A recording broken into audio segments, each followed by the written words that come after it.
नमस्कार। झारखंड में नई सरकार गठन के बाद नया मंत्रिमंडल विस्तार होने जा रहा है और मंत्रिमंडल विस्तार में कई बड़े नाम सामने आ रहे हैं। जेएमएम, आरजेडी और कांग्रेस कोटे से कितने मंत्री बनने जा रहे हैं और कौन जो नाम है वो सबसे आगे दिखाई दे रहे हैं, क्योंकि झारखंड में एक बार फिर से हेमंत सोरेन सरकार बनी है। लेकिन जो कैबिनेट में बड़े नाम है, राज्य मंत्री और कैबिनेट मंत्री के तौर पर कौन शपथ ग्रहण करने जा रहा है, क्योंकि हेमंत सोरेन ने चौथी बार यहां पर शपथ ग्रहण की है। ये भी हेमंत सोरेन का एक इतिहास है झारखंड को लेकर, क्योंकि 13 जुलाई 2013 से 23 दिसंबर 2014 तक पहली बार मुख्यमंत्री बने, 29 दिसंबर 2019 से 31 जनवरी 2024 तक दूसरी बार, और 4 जुलाई 2024 से 27 नवंबर 2024 और चौथी बार 27 नवंबर को उन्होंने यहाँ पर मुख्यमंत्री के तौर पर शपथ ग्रहण की है।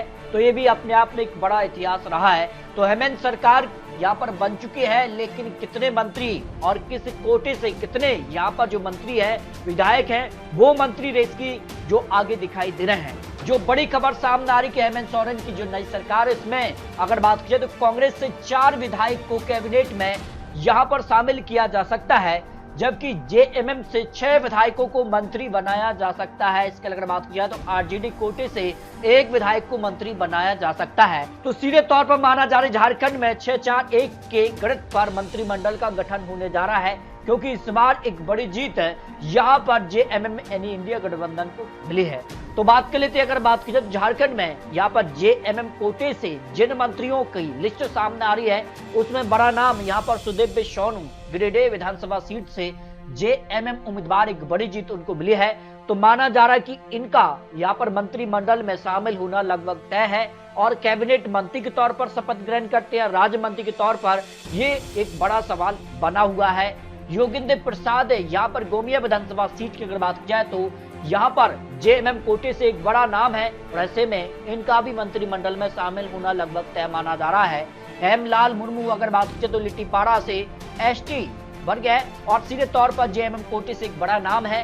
कहीं ना कहीं जातीय समीकरण को साधने का भी पूरा प्रयास किया जाएगा, तो इनका भी नाम कैबिनेट मंत्री में यहाँ पर शामिल किया जा सकता है। एक बड़ी जिम्मेदारी कैबिनेट में इनको मिलने जा रही है। Louis Marandi Jama SC seat से अगर बात की जाए तो महिलाओं को लेकर भी यहाँ पर जो है जेएमएम कोटे से इनका नाम सबसे आगे दिखाई दे रहा है। कैबिनेट मंत्री के तौर पर इनको यहाँ पर एक बड़ा पद मिल सकता है, जबकि जेएमएम कोटे से ही बड़ा नाम यहाँ पर दीपक ब्रह्मा का नाम सामने आ रहा है। चाईबासा विधानसभा सीट से एससी वर्ग जेएमएम कोटे से भी एक बड़ा नाम है। ऐसे में 3 नेताओं के नाम यहाँ पर जो है एससी वर्ग में आगे दिखाई दे रहे हैं, लेकिन माना जा रहा है कि एक नाम पर ही यहाँ पर सहमति फाइनल होगी, लेकिन इन नामों पर सबसे ज्यादा चर्चाएं की जा रही हैं। भाई अगर बात की जाए तो मधुपुर विधानसभा सीट से अगर बात की जाए तो हाफिजुल हसन का नाम भी सामने आ रही, कहीं ना कहीं यहाँ पर जिस खास से मुस्लिम वर्ग को साधने का भी प्रयास होगा, तो इनका नाम भी मंत्रिमंडल में शामिल जेएमएम कोटे से लगभग तय माना जा रहा है। रामदास सोरेन की अगर बात की जाए तो घाटशिला से यहाँ पर जेएमएम उम्मीदवार रहे हैं और एक बड़ी जीत इनको मिली है। तो ऐसे में माना जा रहा है कि यहाँ पर जेएमएम कोटे से इनका नाम भी यहाँ पर मंत्रिमंडल की रेस में सबसे आगे दिखाई दे रहा है।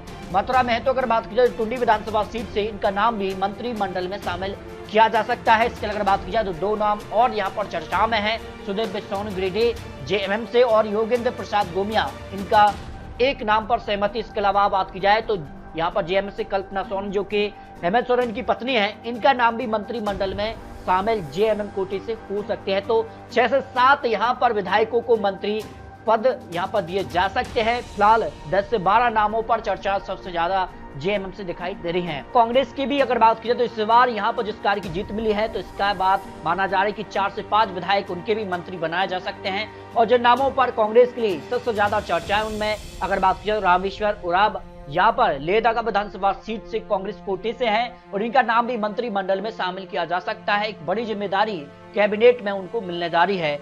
इरफान अंसारी जामताड़ा विधानसभा सीट पर एक बड़ी जीत उनको मिली है। कांग्रेस कोटे से इनका नाम भी मंत्रिमंडल की लिस्ट में सबसे आगे चल रहा है। क्या उनको कैबिनेट मंत्री के तौर पर या राज्य मंत्री के तौर पर शपथ ग्रहण कराई जाती है? और इसके अलावा विभागों को लेकर भी काफी हलचल अभी से तेज हो चुकी है। दीपिका पांडे की बात की तो मेहगामा विधानसभा सीट कांग्रेस के उम्मीदवार रही है और एक बड़ी जीत उनको मिली है और कहीं ना कहीं महिलाओं को साधने का भी प्रयास कांग्रेस करेगी, तो इनका नाम यहाँ पर जो है महिलाओं के तौर पर और कैबिनेट मंत्री के तौर पर यहाँ पर कांग्रेस को यहाँ पर इनको एक बड़ा मंत्री पद दिया जा सकता है। प्रदीप यादव की अगर बात की जाए तो इनका नाम भी कांग्रेस है कोटे से सबसे आगे चल रहा है, क्योंकि 4 से 5 विधायक ही कांग्रेस की तरफ से मंत्री पद यहां पर बनाया जा सकते हैं। लेकिन यहां पर 8 से 10 नामों पर मंथन कांग्रेस में भी जोर शोर से शुरू हो चुका है। अनुज सिंह यहां पर 12वां विधानसभा सीट से कांग्रेस उम्मीदवार हैं और इनका नाम भी मंत्रिमंडल की लिस्ट में आगे दिखाई दे रहा है। शिल्पी नेहा तिर्की की बात की जाए तो ये भंडारा विधानसभा सीट से एसटी वर्ग से हैं, तो कांग्रेस कहीं ना कहीं यहाँ पर एक महिलाओं को एक लेकर भी यहाँ पर चर्चा शुरू कर चुकी है। तो कैबिनेट या राज्य मंत्री के तौर पर शपथ ग्रहण करती हैं, लेकिन माना जा रहा है कि इनका नाम मंत्रिमंडल की लिस्ट में सबसे आगे दिखाई दे रहा है। नमन शिक्षल यहाँ पर बात की जाए तो यहाँ पर कोलम विधानसभा सीट पर कांग्रेस उम्मीदवार हैं, तो इनका नाम भी मंत्रिमंडल में कांग्रेस कोटे से यहाँ पर आगे दिखाई दे रहा है। तो 7 उम्मीदवार कांग्रेस के भी यहाँ पर मंत्रिमंडल की रेस में आगे दिखाई दे रहे हैं। इसके अगर बात की जाए तो इस बार यहाँ पर जो है आरजेडी की तरफ से अगर बात की जाए तो सीधे तौर पर मंत्रिमंडल की लिस्ट में यहाँ पर सुरेश पासवान देवघर विधानसभा सीट से आरजेडी उम्मीदवार है और आरजेडी कोटे से इनका नाम मंत्रिमंडल की लिस्ट में सबसे आगे दिखाई दे रहा है। लेकिन सवाल है कि क्या राज्य मंत्री के तौर पर शपथ ग्रहण करते हैं या कैबिनेट मंत्री के तौर पर, यह बड़ा सवाल बना हुआ है। संजय यादव की अगर बात की जाए तो आरजेडी कोटी से इनका नाम भी यहां पर सीधे तौर पर मंत्रिमंडल की लिस्ट में सबसे आगे दिखाई दे रहा है। एक बड़ी जीत इनको मिली है और संजय यादव होशंगाबाद से आरजेडी उम्मीदवार, यानी 3 नामों में से यहां पर माना जा रहा है कि एक नाम पर सहमति मंत्रिमंडल में मिल सकती है। क्या उनको कैबिनेट या राज्य मंत्री के तौर पर यहाँ पर शपथ ग्रहण कराई जाती है, एक बड़ा सवाल ये भी बना हुआ है। इस तरह से अगर बात किया तो हेमंत सोरेन की सरकार को लेकर फिलहाल कई नामों पर चर्चाएं तेज हो चुकी हैं, लेकिन माना जा रहा है कि 6-4-1 के जो फॉर्मूला है, इस फॉर्मूले के तहत हेमंत सोरेन नए मंत्रिमंडल का गठन करने जा रही है।